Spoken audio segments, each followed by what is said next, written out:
Hello. Oh, hello. Hi. Thank you for picking up. Yeah, no, I wasn't really doing much. I was kind of just laying here in bed, staring at the ceiling and using my Alexa to listen to the latest Lana Del Rey album. Yeah, that's really great. I heard her new album's really great. Yeah, for why does your room look so much like my office? oh that's just a background image. Like it's one of those uh like it's like a green screen thing. Like if I go too far backwards, I'll actually just completely disappear into JPEG artifacting. Okay. I guess that makes sense. I'm sorry, what were you saying? No, I was just saying that, like, yeah, I've been listening to a lot of Lana Del Rey because lately, there's not a lot on Spotify for some reason. They they keep Yeah. taking artists down. Mm. But that's not actually really what I'm here to talk about today. Mm. Um, are you familiar with agoraphobia? Well, I actually had been meaning to kind of ask you this very question. Are you feeling okay? I know that we usually do in-person sessions, but you requested kind of a Zoom session this time. Yeah, no, I was like, well, because like I'd always heard the term agoraphobia. My favorite gore grind group, Agoraphobic Nosebleed, Mm-hmm. as you know. Yes. Um, but I watched this movie recently and I realized, like, oh, I've got agoraphobia too, because the main character in the film has agoraphobia, and it's like, I relate to and identify with that character. I am also a super rich techie who lives in Seattle and is rude to people for no reason. So I Yeah. was like, oh, I must have agoraphobia, and I've got blue hair and pronouns. Uh-huh. Yeah, that makes you just like Kimmy from the movie Kimmy. Yeah. Well, Kimmy's actually the name of the robot. The character's name is Kimmy's monster. Uh Uh, uh-huh. oh Yeah. yeah, it's the new it's the new Steven, Soderbergh, the guy who did Traffic, Yes. Oh yeah, and we love Soderbergh. he did a bunch of other movies that I'm blanking on. Well, he's famously he did Sex Lies and Videotape. That was his debut. Great film. I Yeah. know he did Magic Mike, which is very Ocean the Ocean's 11 trilogy. That's what I was thinking the of. I was like, Ocean's trilogy. what's the other big series he did? Aaron Yeah. Brockovich. He did No. the Che movies. Oh, I forgot about those. Those were good. I remember the Che He movies. did Let Them All Talk, which isn't very famous or particularly well known, but I love it because it's got Yeah. Meryl and a bunch of bitches in it. Uh, Yeah, he's a really good, great stylistic director. And so, I was like, I saw that he had a new movie. I saw that it was about, again, a tech worker who's rude to people for no reason. And I was like, and it takes place in Seattle where we both live. yeah, And then I saw it was on HBO Max, so I didn't watch it for a little bit. But then I finally yeah. did watch it. Mm-hmm. And what did um, you think? it's all right. Uh-huh. I think visually the film looks great. I can watch Zoe Kravitz, uh, you know, present very, very well the embodiment of someone who has very obviously severe mental health problems, but has developed very, very tight coping mechanisms to them, to the point where it actually kind of is both like she's hyper confident, hyper competent, but also like adds its own levels of dysfunction because she has no flexibility because of it. Yeah. Yeah, absolutely. And I feel like the film did a really, really good job of like depicting a person like that and what that is. Um, it was cool to see a movie about smart devices and like technology these days that wasn't just like, what if AI went rogue? I guess it's really just kind of redoing the same old like rear window technology thing of Mm-hmm. like, what if a computer saw a crime? Yeah. And I like to see Seattle, especially since I don't go out much, so I don't really see it very often nowadays. It's been a minute, huh? It's been a minute since I've Yeah, been to that international district station. or the weird part of Queen Anne that she's in, that Mm. I'm pretty sure at this point has been completely replaced with 5 condos that look completely different now. Yeah. It's been a minute since I've been to that weird walking bridge that she's on that leads to Hempfest, the Hempfest grounds. I a thing that was very fun about watching this film was trying to figure out when certain parts were filmed based on how many people are wearing masks in the background. Because there's a part where she gets on the transit station and there's like no one wearing a mask. So I was like, okay, this had to be like one of the last scenes they shot. Yeah. Yeah, where Because people that was just gave up. where people just gave up because I was like, people do not get on the people do not fuck around with masks on public transit here very often. No, they've. I mean, I gotta say, Seattle really held out for definitely longer than other places as far as like the mask use. But yeah, people are definitely done with it here, in a way that makes me fucking horrified. People gave up for a bit, and then Omicron, I definitely noticed, got people more Yeah, whip them back into on shape. board for a bit. Yeah, When the thing that happens when you don't wear your masks happened, it happened to do that. But it's definitely slipping back down again. Uh-huh. Yeah. Yeah, I don't know. Have you seen Kimi? I have seen Kimi. I also watched it basically for the same reasons as you. And I had more or less the same feelings. Yeah, it's strongly competent. I mean, Soderbergh is like a really accomplished and consistent and just a really good director. And I was really refreshed by, kind of like something with this premise is really interesting to me, right? Like you are, working in an industry that kind of like half does, half doesn't exist. And, you're listening in on people, and that's kind of seedy and weird, but like, what's the morality of a situation like that? What's the morality of a situation where you hear a crime occur? And what I'll say is like, I wish that it was more. I don't know. It's one of those things like at the end of the D&D session, you come to the fucking DM with notes or whatever, right? Like, I think that the last act was really cool, but had a lot of flaws. I think that like one of the characters who shows up in the later parts of the movie doesn't really make sense for him to show up, and he's kind of an unrealistic character a little bit. Yeah, it kind of just sort of exists to get you out of a situation that you wrote yourself into. Yeah. Like a coincidence that got you out of danger, but it's not really a coincidence. It's just a thing that somehow happens. A guy that shows up. I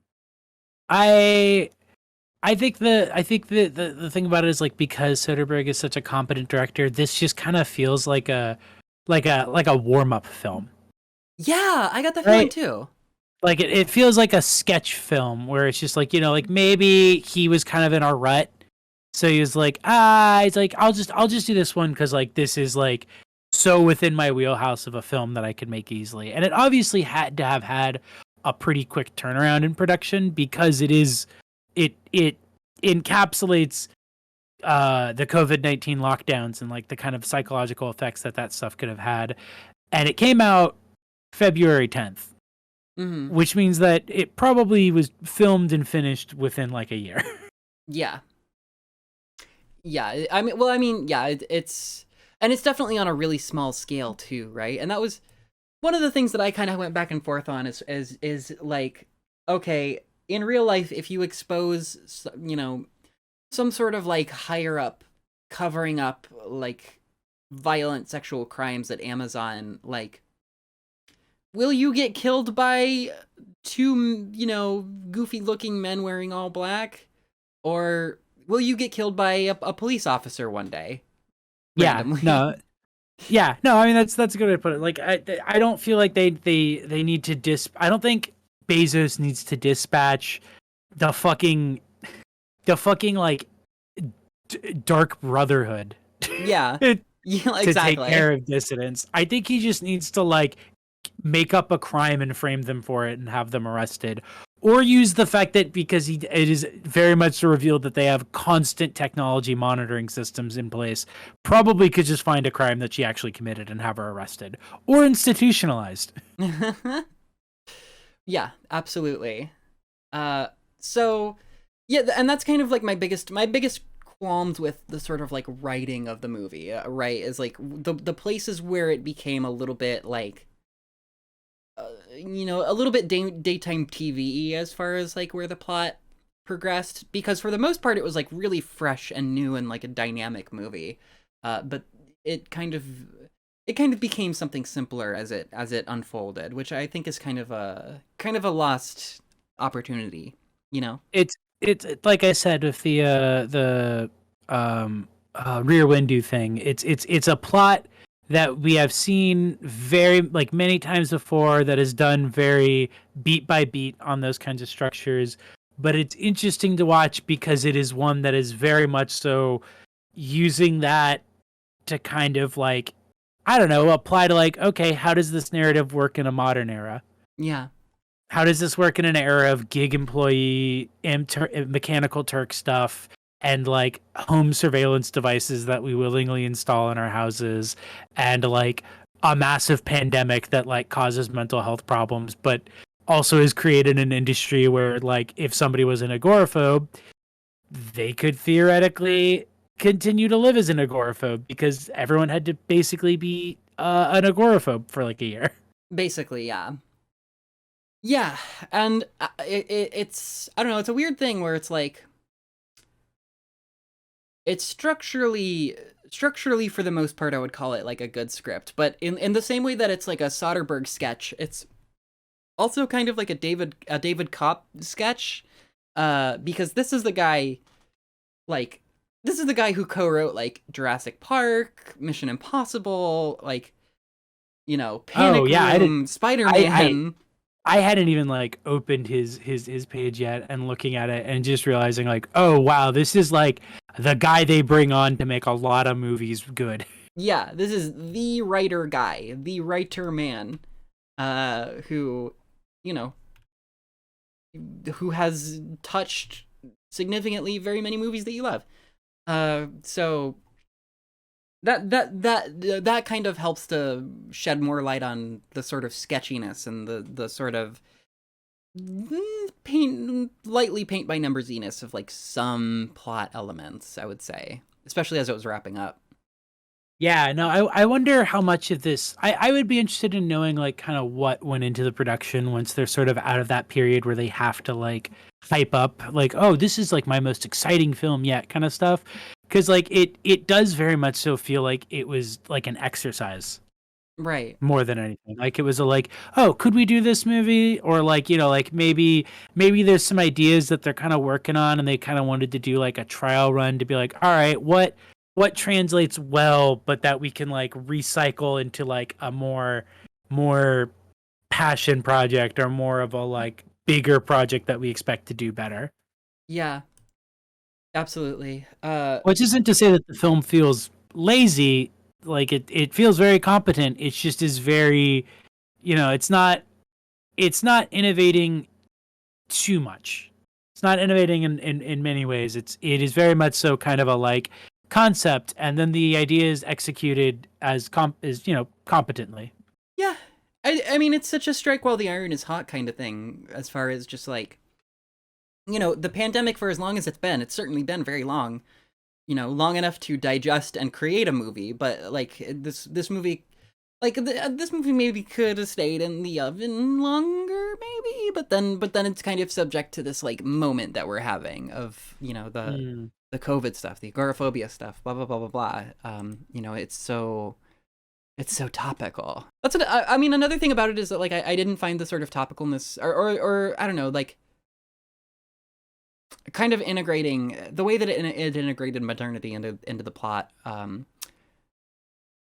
or the way that it structured itself around these like this technology. I wasn't bugged by, which like is always promising, because you have a world that's fast changing, and you never know if it's like if art is just going to.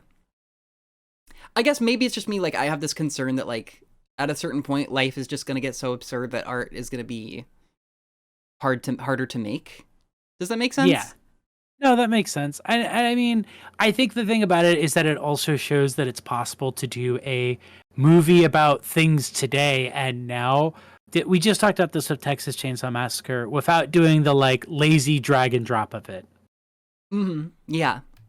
Like this feels like a film where like even if you watch it, I don't know, 10 years from now, it's, you know, you're going to have enough of awareness of like what COVID-19 was to be like, yeah, I know that would have like if somebody had this happen to them, it would have like fucked them up even more. Yeah. For real. Uh, I think it shows a competence as well of just like understanding what about culture and stuff has changed in a way that will make this last longer than just like, hey, remember when masking was a thing? Right. Remember when you had to do the hand shaky thing because of the hand sanitizer and it didn't dry quick enough, so you would kind of did this weird hand thing. Yeah, I did really like her character work of her like hand waving to like dry off the hand sanitizer. Yeah, we gotta. I did say it, you know, she's just like me for real, but Kimmy is I love her performance because she like just sucks as a Yeah. person. Yeah, But we're it's gonna, like, by the way, like we did this joke before, but we are gonna be calling her Kimmy. Like yeah, I know her character's named Angela. She's Kimmy though, sorry. she Kimmy though for real. But you can't put the name of the movie Kimmy with Zoe Kravitz's name above it and her face next to it, and then be like, by the way, the character's name is Angela. Nah, it's Kimmy. It's It says so Kimmy. right on the poster. I'm looking at it. It's her Yo, name's that's Kimmy Kimmy. from Kimmy. Crazy. Side note, very funny to have her character development be signified by a new hair color. Yeah. A new danger hair color. It's such a funny bit. But yeah, she what I like about it is that she's just kind of very sort and transactional towards like every person that she interacts with. In like a really shitty, annoying way that would be awful to like interact with.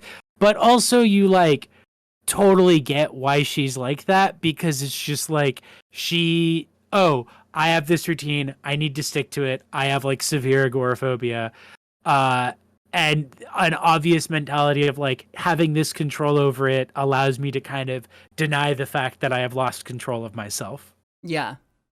Yeah, absolutely. She's like a very like I don't even want to say relatable character because I fucking say that word all the fucking time and it means nothing anymore. Yeah. But like she's real. She's you know, she's the whole like her rituals for like before going out. Like there's something that I think anybody can relate to in like the anxieties of that and like the fits and starts and, you know. Um and yeah, she's fantastic. I think that like her having these specific sort of divergences and these specific sort of like personality quirks like really builds to a situation where she's like the only one with any I don't know what to call it, but Like a sort of like not autonomy but like carving out autonomy in the face of the lack of it compared to everyone else sort of being trapped within these systems that they've built. yeah, I mean like that it's an extension of her like control narrative basically, right? Like that she has this kind of like savior thing come up and like it kind of becomes this way for her to like, you know, understand herself ostensibly. And then like the as soon as that like becomes a thing, she becomes like more the she becomes like more the character. Like the scene of her in the office with the character with the insane name, Natalie Chowdhury. Oh yeah. The white woman with an Indian last name, basically. Yeah, when she showed up, I was just like, that's not Chowdhury, huh? Chowder. Okay. So is that your husband's name or Married into it, huh? married? Yeah. Basic like the scenes of her being like really strong-willed with that character in like a very like particular way of just like not really like kind of recognizing her lack of power but still you know, I just thought it was cool. It's like, I don't know, just like a person I've met a lot of. This is a very, very Seattle movie. Yeah, no, it's very Seattle. I when I was talking with some friends about it who had watched it and were like, "Oh yeah, you should watch it. It's pretty good." They were joking that like the one thing that's unconvincing about the film is that is that Angela should have been trans, which which who's to say she's not? Well, yeah, I mean, there's all sorts of ways that you can kind of reinterpret the like ending scene. She either like she goes from blue hair to pink hair. She either detransitions or completes her transition, depending on your headcanon, I guess. It could go either way. Whichever one's more heartwarming to you. I know which one's more heartwarming to me, Yeah, no, but I me won't too. say which one. Because I'll get in trouble. No. I did feel like the tooth thing was just kind of introduced to show how defined by her limits she is, but how she tries to like assert control over it. Yeah. But that it as a plot thread, it kind of gets dropped. Yeah, it kind of doesn't really.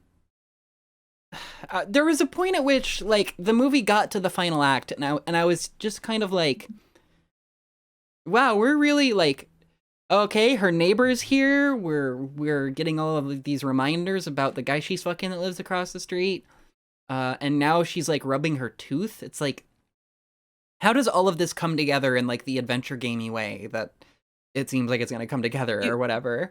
Even the thing about him coming in without buzzing up doesn't come together. Yeah. Because he does it, but it's not like, oh, because you didn't buzz up, they didn't know you were coming, and so they didn't expect you, and you got the drop on them. Or it's not like him buzzing because she was always on him about it, like creates a distraction which allows her to do anything. He just like comes up and he's like, yeah, I didn't buzz again, sorry. Yeah. Like the thing that happened earlier in the film. And then she has the toothache, and he's like, you have a toothache? I'll hit you to make it hurt more. Where's the flash drive? Yeah. Like I thought what it was gonna be was that like she was gonna have to struggle with like, oh, adventure game pop up. There will be consequences for this decision later. Like she's like, oh, maybe having like symptoms of possible like blood poisoning or something. Like she's like not able to focus in the way that she needs to be able to focus because she didn't get her tooth treated in time. Right. Yeah. No, they just kind of drop those plot threads completely. They call back to them, and then they're like, all right, well, you know, we did it. Yeah. We brought him back. Don't worry about it. It's just, you know, it's just kind of set dressing for the remainder of the movie. Basically, she's just a fuck up. She just hasn't had her teeth looked at. Yeah, Kevin, the neighbor, that was bad writing. I will say, Literally just having bad. that guy just show up. Like, I guess you're supposed to assume early on that he's spying on her on behalf of the company, but then they just kind of blow past it, and it's like, no, he's just also an agoraphobe. So he was spying on her. Yeah, he's just an agoraphobic stalker who's just like a well-meaning incel or something. He was in Home Alone 1 and 2 as Buzz McAllister. Oh, that was the brother. Yeah, wasn't that the brother with like the Coke bottle glasses? I think so. That's funny. Yeah. Good to see him getting work still. Hey, you know? Yeah, just very poorly written, and becomes very obvious that they just needed another person there to pull off the final act. Yeah. Just bizarre. Really, like, really the most, like, kind of bad Hitchcock movie touch. Like, you know. But it is what it is. I liked the inclusion of her mom. I liked the mom character. Yeah, no, she was really well acted, and like their dynamic was very, very realistic for well-meaning but ultimately not misunderstanding mother and mentally ill child who also refuses any offering of help out of a sense of pride. Yeah, absolutely. Good, you know, good stuff there. Yeah, the characters I'm kind of 50-50 on. Like, Yeah. you know, there's The not. neighbor, the other neighbor, the one she's fucking, kind of a nothing character. But I Mhm. mean, like, that's he's enough of a nothing character that like I thought that was sort of the point in the way she interacts with him, because like she interacts with him in a very weird way, which, reflects her character. But then at the end they're like, "Oh, we're outside on a real date." And it's like, you didn't really give a lot of indications that this was going anywhere serious. I'm actually kind of thrown off that they're on a date together, because like she did not seem to actually really like him too much. It seemed like she kind of liked him as like, this is my outside indulgence. The guy across the way. Yeah, yeah, absolutely. Like they don't have the greatest of dynamics.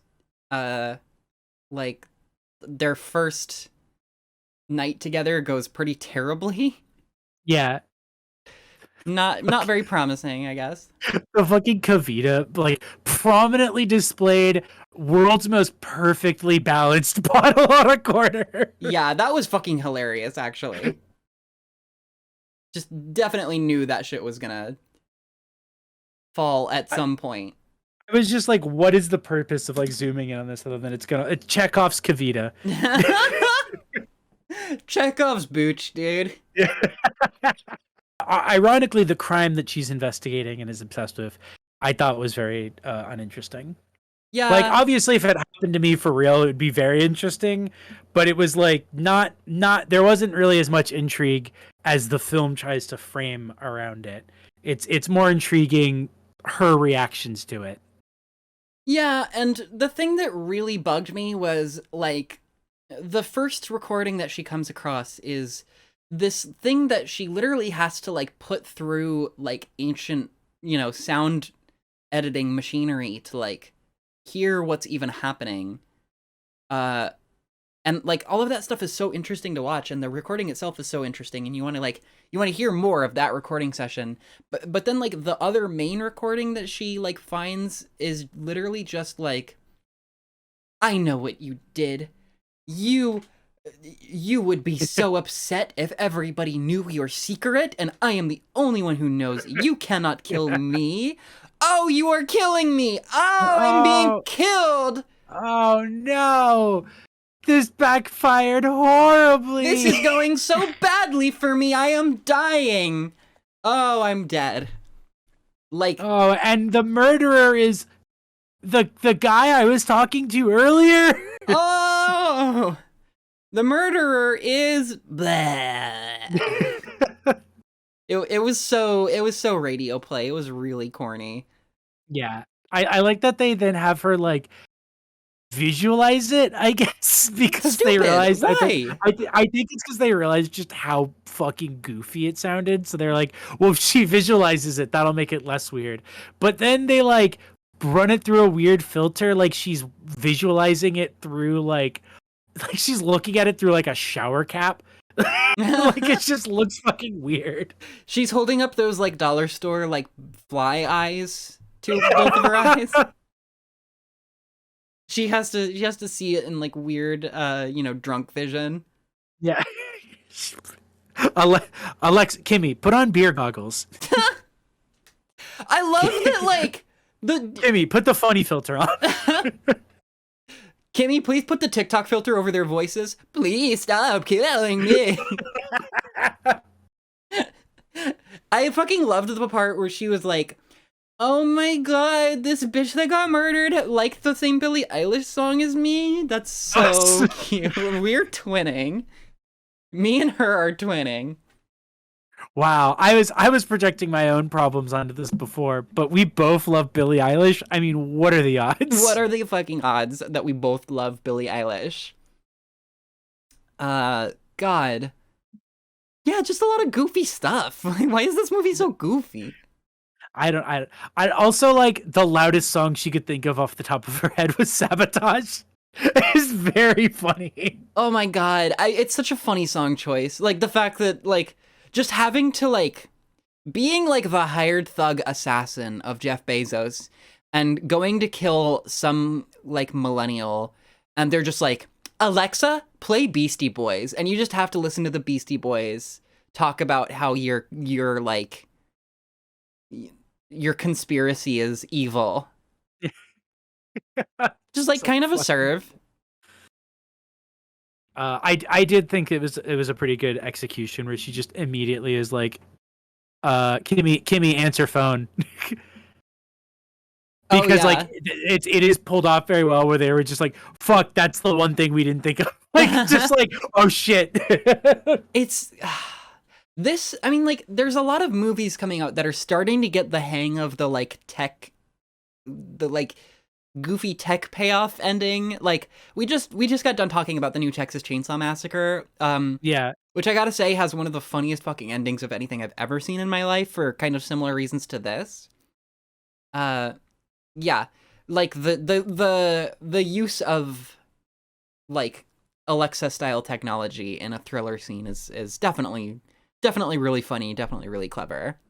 I mean, Us did the fantastic one with Oh, the no beating that one. Beast Boys. Yeah, no, that one's still up there for some of the best use of it, Yeah, and then that's the best punchline to it. playing "Fuck the Police." That's so good. Oh, that Nope trailer just came out. No, we gotta stay on. Yeah, We gotta stay on topic. We gotta stay on. I'm excited. I'm excited for the Nope trailer. I'll say that. I'm excited. I'm excited for a Jordan Peele movie. But yeah, Kimmy's pretty good. Yeah, Kimmy, it's a good afternoon thriller, as I believe the term I used, where it's just like, like, yeah, you want to watch a movie. It goes by really quick too. It is only 89 minutes. Right. Yeah. It's very economical with its time. It doesn't really, bullshit you, even if it does have like some weird pacing steps here and there. Yeah. Yeah.